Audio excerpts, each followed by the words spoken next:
Karina Batiani, directora ejecutiva de Claxo. ¿Cómo andás, Karina? Hola Gustavo, como siempre, un gusto saludarte a ti, a todos y todas, hoy desde aquí, desde Montevideo, Uruguay.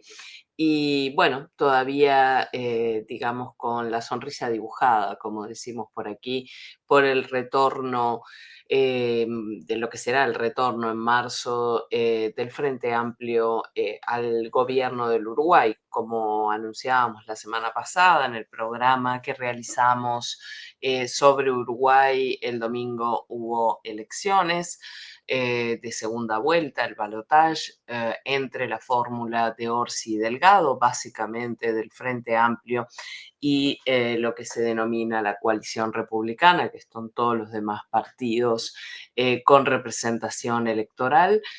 Y resultó triunfador el Frente Amplio, además con un triunfo contundente, indiscutible, con 4 puntos de distancia en esta segunda vuelta, que confirma lo que habíamos planteado en su momento, ¿verdad? Que las mayores chances, las mayores probabilidades de triunfo las tenía justamente el Frente Amplio. Y a quienes habitamos este país nos produjo, bueno, a una parte de quienes habitamos este país, a una mayoría en este caso, nos produjo una gran alegría, y el domingo fue un día, una noche de festejos en la calle, como hace siempre el Frente Amplio, con grandes concentraciones para celebrar esa victoria que plantea, bueno, algunos desafíos a partir de 2025, de retomar agendas que se habían impulsado fuertemente durante los 15 años de gobierno del Frente Amplio hasta 2019,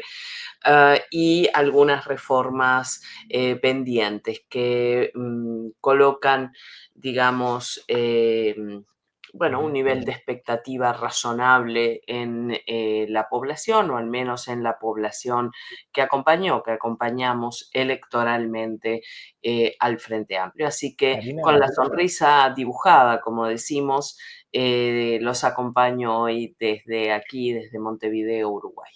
Karina, en relación al triunfo del Frente Amplio, digo, vos nos habías comentado ahí con cierto detalle antes en los programas que fuimos haciendo especiales con respecto a estas elecciones, pero ¿cómo queda conformada la lógica de gobernabilidad del Frente Amplio? Digo, pensando en el Congreso, digo, ¿cómo se arma eso? Entendiendo que, bueno, la necesidad legislativa es muy potente a la hora de poder generar transformaciones reales. Gustavo, tu argentinidad salió en las expresiones, el Congreso, aquí le decimos el Parlamento o el Parlamento. Es verdad, tenés razón, sí, sí, sí.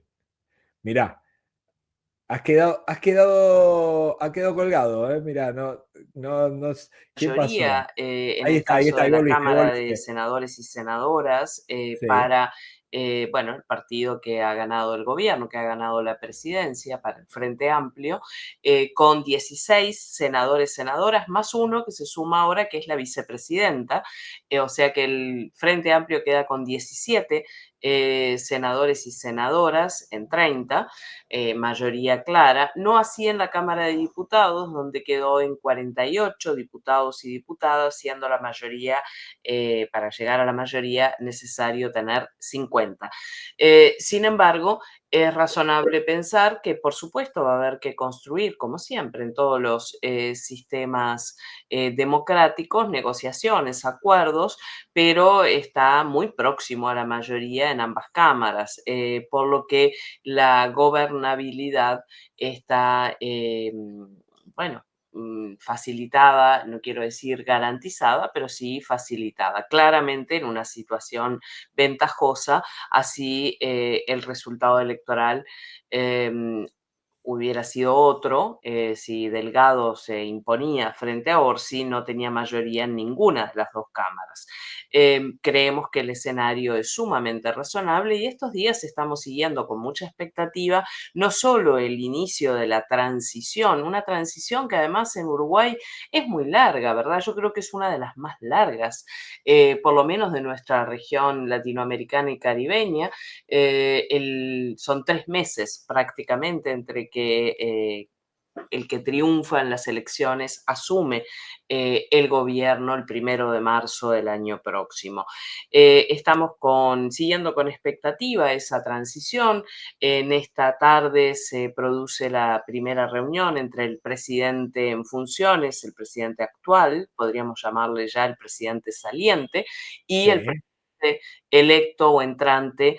Y como siempre ha comenzado la danza de nombres también para la conformación de lo que será el Poder Ejecutivo, los distintos ministerios y, bueno, los distintos cargos ejecutivos de relevancia. Por ahora no hay confirmaciones, más allá de la confirmación de quién será el ministro de Economía, que fue anunciado en plena campaña electoral.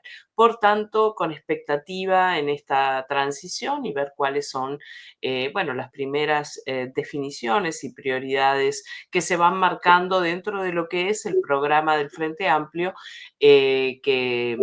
bueno, que es el que esperamos se lleve a cabo en los próximos años de gobierno.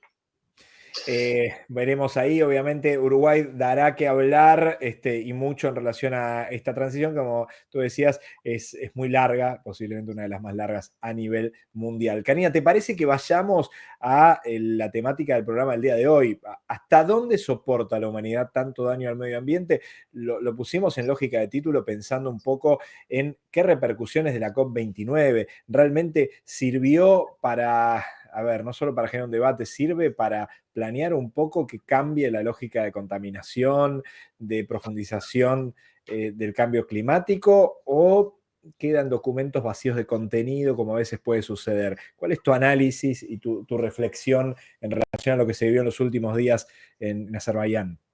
Bueno, ni tanto ni tampoco, ¿verdad? Es decir, hay algunos elementos que pueden ser interesantes, útiles, pero bueno, si uno hace un promedio en términos de, digamos, los acuerdos, las conclusiones a las que se llegó, francamente, la desilusión es grande. Como tú bien decías, el pasado domingo concluyó en Azerbaiyán, en su capital, la conferencia de las Naciones Unidas sobre el cambio climático, conocido como COP29, con estas sensaciones ambivalentes y en algunos casos sensaciones también que pueden ser de ciertas tensiones y enfrentamientos. Los países industriales sin duda festejaron. Festejaron las conclusiones incorporadas en el documento final, mientras que los países más afectados por el cambio climático más bien se quedaron con una sensación de poco avance y manos vacías, como decías tú en la introducción. Eh, en este año que además ha dado muestras más que suficientes de lo que implica el cambio climático en términos, por ejemplo, de las temperaturas registradas, ¿verdad? Se prevé que sea el año más caluroso desde que se llevan registros, pero también de inundaciones, sequías, en fin, diferentes manifestaciones climáticas sobre este tema que estamos conversando. Fueron 2 semanas, además, de negociaciones, como dijimos, tensas, polarizadas, y el acuerdo final de esta COP29 marca como un objetivo genérico para la lucha contra el cambio climático movilizar con recursos públicos y privados 1.3 billones de dólares para 2035, es decir, un escenario a 10 años de movilización de 1.3 billones de dólares. Pero no especifica claramente de dónde saldrán ni de cuánto dinero deben poner sobre la mesa los países desarrollados para ayudar justamente a los estados con menos recursos y que muchas veces son los más afectados por las consecuencias del cambio climático. La cifra en sí parece relativamente razonable, pero no se especifica de dónde van a salir esos recursos. Las naciones más ricas deberían llegar a una aportación de por lo menos 300.000 millones de dólares anuales para 2035, lo que supondría multiplicar por 3 la meta actual, que está en 100.000 millones. A pesar de este incremento, la nueva cantidad que se compromete está muy por debajo de las necesidades reales que tienen justamente los países más afectados por el cambio climático y que han criticado la mezquindad de los gobiernos occidentales, con Estados Unidos y la Unión Europea a la cabeza. Varios de los países llamados a ser receptores de los fondos destinados para paliar los efectos del cambio climático, como por ejemplo Cuba y Bolivia aquí en nuestra región, la India fuera de nuestra región, han reprochado a los países ricos su falta de compromiso. La delegada de Nigeria, por ejemplo, calificó de insulto y de broma la cantidad puesta sobre la mesa por las naciones desarrolladas. A su vez, la representante de la delegación de la India se opuso al documento y se mostró muy disgustada con el texto final y aseguró que ese documento no es más que una ilusión óptica porque no aborda la enormidad del desafío enfrentado por la humanidad en relación a ambiente y cambio climático. Aunque el debate central de esta cumbre era la financiación, tampoco logró esta COP enviar un mensaje claro y contundente sobre la urgencia de reducir rápidamente las emisiones y abandonar los combustibles fósiles. El año pasado, que algo comentamos aquí en Infoclaxo, en la cumbre de Dubái, se había logrado por primera vez en más de 30 años una mención directa a la necesidad de dejar atrás los combustibles fósiles como forma de lograr que el calentamiento no alcance niveles cada vez más peligrosos. Aunque sabemos que son los principales causantes del problema, las presiones de los países petroleros conseguían que se eliminaran cualquier mención directa a los combustibles y solo se hablaba de los gastos de efecto, de los gases de efecto invernadero, o sea, la consecuencia y no la causa del problema. En esta COP29 en Bakú hubo muchas presiones, encabezadas por Arabia Saudí, que lograron el objetivo e impidieron alcanzar un consenso para incluir de nuevo referencias directas a los combustibles fósiles, optándose por no aprobar el texto de apoyo a los resultados de la cumbre de Dubái. En pocas palabras, no quedaron menciones a la necesidad de dejar atrás estos combustibles fósiles que sabemos que son la causa de muchos de los problemas que allí se estaban discutiendo. Ahora bien, los voceros de los países más poderosos y que más dañan el ambiente quisieron de todas formas mostrarse optimistas, asegurando que lo acordado posibilitará que el auge de la energía limpia siga creciendo y que los países podrán compartir los beneficios de una acción climática audaz que se traducirá en más empleo, un crecimiento más sólido, energía más barata y más limpia para todos y para todas. Frente a ello, los analistas más críticos, con algunos de ellos tú también vas a conversar en un rato, ponen el acento en que el documento final ignora el vínculo entre los efectos del cambio climático y las otras crisis, es decir, estas múltiples crisis interconectadas que tantas veces también hemos abordado aquí en este espacio. Especialmente en los países que ya se ven gravemente afectados por la degradación ambiental y la pobreza, la crisis climática aumenta el riesgo de hambre y de desnutrición, de pobreza, de enfermedades y de desplazamientos poblacionales. Es por eso que el acceso a los fondos de mitigación y adaptación al cambio climático es muy urgente en estos estados frágiles y afectados por conflictos donde hay un alto nivel de inseguridad alimentaria. Sin embargo, los países más expuestos a las perturbaciones relacionadas con el clima no están hoy recibiendo los recursos que necesitan para prepararse para estas perturbaciones y para mitigarlas. Como ha demostrado el Informe Mundial de Asistencia Humanitaria 2023, la financiación climática multilateral per cápita en países vulnerables al clima con crisis duraderas es solo una quinta parte de los fondos proporcionados en países vulnerables al clima sin crisis a largo plazo. La relación es de $1 frente a casi $5 en estos dos grupos de países. El creciente número de fenómenos meteorológicos extremos relacionados con el clima, como las sequías, las inundaciones, las olas de calor, las amenazas a la seguridad alimentaria de millones de personas, afecta además especialmente a las mujeres, a los niños y a las niñas.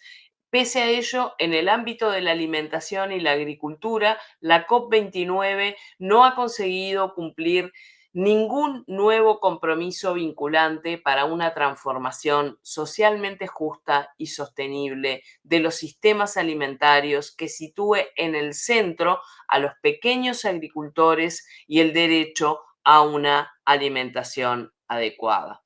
En la COP29 se lanzó la llamada Iniciativa Climática Armonilla, liderada por la presidencia de la COP con apoyo también de la FAO y que tiene la finalidad de catalizar y acelerar la transformación de la agricultura y los sistemas alimentarios para 2030, para 2030, en favor de las personas, el clima y la naturaleza. Esta iniciativa se centra en la contribución de los agricultores a la mitigación y adaptación al cambio climático, pero no incluye, una vez más, ni pasos ni compromisos concretos de cómo hacerlo.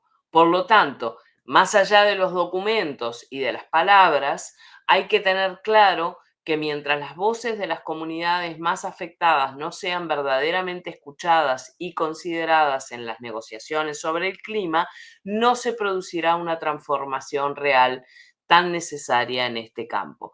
Esto es lo que venimos trabajando también desde Claxo en nuestra plataforma para el diálogo social sobre clima y ambiente y los desafíos que se plantean para nuestra región. Porque el cambio climático no es un problema futuro, es una urgencia que hay que atender ya, en el presente. Afecta a las regiones más vulnerables de los 5 continentes, como dijimos, con sequías, con incendios que son devastadores, con inundaciones cada vez más frecuentes, con huracanes cada vez más destructivos, con el deshielo de los polos y glaciares, con la consecuente subida de los mares, con epidemias y pandemias, pero sobre todo con consecuencias en el tema alimentación, con crueles y brutales hambrunas como estamos viendo en estos momentos. Y ello concierne no solamente a los países considerados menos desarrollados,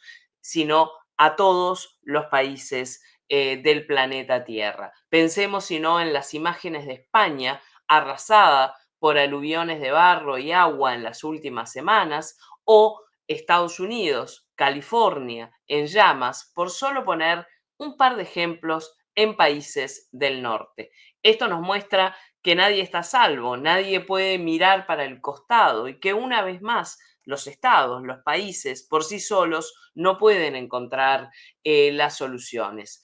Nadie entonces puede mirar para el costado en este problema. Las poblaciones de los países más industrializados también tienen la palabra y la urgencia de exigir a sus gobernantes medidas concretas que frenen y reviertan un daño que podría volverse irreversible para el ambiente y para los habitantes y las habitantes del planeta Tierra. La COP29 nuevamente dejó entonces, respondiendo a tu pregunta inicial, dejó pasar una gran oportunidad para comenzar a actuar en serio con transformaciones reales en este tema tan urgente. Clarísimo, Karina. Pensaba mientras que te escuchaba, digo, dejar pasar las oportunidades no implica que el tiempo no pase y las consecuencias dramáticas del cambio climático sean cada vez más visibles, ¿no? En ese sentido, siempre ahí hay una duda, digo, ¿cuánto sirve la lógica del susto mayor con respecto a lo que sucede? Pero la realidad es que se ven los efectos bien concretos, como bien tú decías, en varias partes del mundo. Pensaba ahí, para Claxo es una de las plataformas para el diálogo social, se transforma en un eje en investigación, digo, en difusión, en publicaciones, en formación. ¿Cómo sigue ese eje central para Claxo? Bueno, es uno de los ejes que venimos trabajando en el marco de nuestro proyecto Plataformas para el Diálogo Social con distintas instancias en todo el territorio latinoamericano y caribeño y particularmente en los territorios más afectados de nuestra región, como pueden ser los países del Caribe, los países centroamericanos. Venimos trabajando con la misma estrategia que aplicamos, que realizamos en otras plataformas para el diálogo social. Es decir, articulando justamente conocimiento, todo esto que veníamos mencionando en esta columna, en este diálogo, conocimiento con políticas públicas, pero con movimientos y organizaciones sociales, colocando en el centro a los principales actores y movimientos de estos temas, para junto a ellos construir alternativas y transformar esta realidad. Este será, perdón, también uno de los temas centrales y uno de los foros que estaremos realizando en el marco de nuestra próxima conferencia latinoamericana y caribeña de ciencias sociales, bueno, en 6 meses y poquito más en Bogotá, Colombia, en la 10ª conferencia, además de otras actividades previas a la conferencia en el marco del proyecto Plataformas para el Diálogo Social. Karina, clarísimo. Obviamente hay mucha más información con respecto a las plataformas y a esta en particular en la web de Claxo, donde pueden encontrar los materiales específicos de esta plataforma de la cual Karina nos estuvo hablando específicamente, en este caso, de la COP29. Karina, muchísimas gracias. Nos volvemos a encontrar en una semana, en lo que serán seguramente días muy movidos, porque entiendo que va a haber ahí tu participación, una nueva visita a Bogotá, Colombia, en el marco de la realización de la próxima conferencia, con un evento bien concreto en relación hacia la conferencia Claxo. Así que estarás por Bogotá, Colombia también. Sí, claro, la próxima semana nos estaremos encontrando desde Bogotá, Colombia, bueno, participando en una instancia previa a la organización de nuestra gran conferencia, con reuniones múltiples con distintos organismos de allí, de Colombia, rumbo a lo que será nuestra conferencia y con un evento organizado por la unidad de víctimas, por Lilia Solano, Lilia Solano, sí. directora de la unidad de víctimas, que también coloca estos temas vinculados al diálogo social en el centro de sus preocupaciones. Así que desde allí estaremos también compartiendo, bueno, informaciones y pareceres la próxima semana.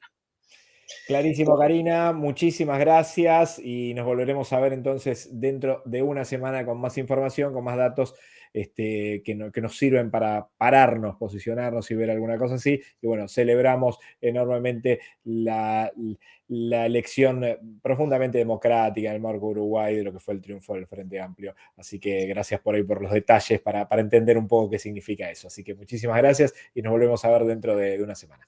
No, gracias a ti. Como siempre, el próximo miércoles aquí estaremos. Y sí, sin duda, lo que tú acabas de decir también fue una celebración de la democracia en Uruguay, la elección del pasado domingo, y se abren perspectivas, por supuesto, muy interesantes para mi país, para el Uruguay, pero también para la región latinoamericana y caribeña. Hasta hasta la próxima, Karina. Karina Batiani, directora ejecutiva de Claxo, aquí con nosotros. Estábamos hablando con ella y nos permite situar perfectamente lo que será el tema del día de hoy. ¿Dónde estaremos parados? ¿De qué vamos a hablar? Estaremos hablando obviamente de cambio climático, estaremos hablando de COP29, pero no solamente, estaremos hablando también de COP16, porque vamos a tratar de profundizar, digo, primero cuáles son las diferencias, qué es lo que se trabajó en cada una, digo, y cómo sirve para realmente pensar en resoluciones, en cambios profundos que permitan evitar una catástrofe climática. Separamos muy brevemente y ya le damos paso a nuestros próximos invitados.